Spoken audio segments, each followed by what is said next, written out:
साथीहरु म चाहिँ अहिले आइपुगे टोपीको डेलिभरी गर्नको लागि बाहिर आएको छु र यसको चाहिँ मैले देखाएकै छु तपाईहरुलाई कस्तो के टोपी भनेर। यो चाहिँ भाइले चाहिँ एकदम के रे रिक्वेस्टेड टोपी हो यो चाहिँ फर्स्ट टाइम बनाएको मैले यो पनि। सो अब तपाईहरुलाई देखाउन जाँदैछु भाइलाई के कस्तो लाग्छ भाइले नै भन्नुहुन्छ है। म चाहिँ कहाँ आएको छु अहिले एकछिन भन्दैछु है। लु यो कान छोप्ने भनेको यो फ्ल्याप क्याप भन्छ यसलाई चाहिँ फ्ल्याप क्याप फर्स्ट टाइम भनेको लगाएर देखाउनु। हाम्रो ह्यान्डसम भाइलाई कस्तो देखिन्छ अब झनै ह्यान्डसम देखिन्छ होला। तातो हुन्छ तर राति चाहिँ लाएर हिँड्नुको लागि होला नि भाइ। राम्रो लाग्यो। यो चाहिँ अझै लामो हुनु पर्थ्यो नि तर थाहा भएन मलाई फर्स्ट टाइम न बनाएको।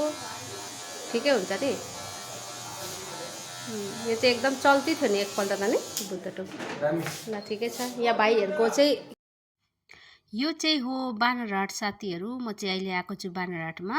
सो मैले चाहिँ यो टोपीको केही भिडियो नै बनाउनु पाएको थिइनँ। मलाई चाहिँ हतार थियो नि त साथीहरू र भाइहरूले भन्नुहुँदै थियो हाम्रो पनि यहाँनिर अलिकति भिडियो बनाइदिनुहोस् न सेलुनको भनेर। भाइले चाहिँ यहाँनिर हेयर कट गर्नुहुँदै थियो त्यही भएर चाहिँ यहाँ भोइस कभर गर्दैछु साथीहरू। भाइले चाहिँ मलाई इन्स्टाग्रामबाट अर्डर दिनुभएको थियो साथीहरू। मुखर्जीको अपोजिटमा ठिक मुखर्जीको अपोजिटमै भित्र पस्ने वेलकम एडी हेयर स्टुडियो।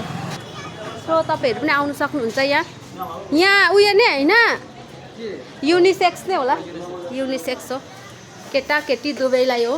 हेर्नुहोस् म पनि एक दिन ल थ्याङ्क यू तासी दिले हामी पनि म पनि कपाल काट्नु पर्यो एक दिन आएर। मेरो चाहिँ अलिक हेयर उयो हुँदैछ राम्रो छैन। राम्रो लाग्यो भाइहरूसँग भेटेर। हेलो भाइ चाहिँ को हो यो भाइ चाहिँ म्यानेजर भाइ हेलो भन्नु न त अन्त बाई बाई।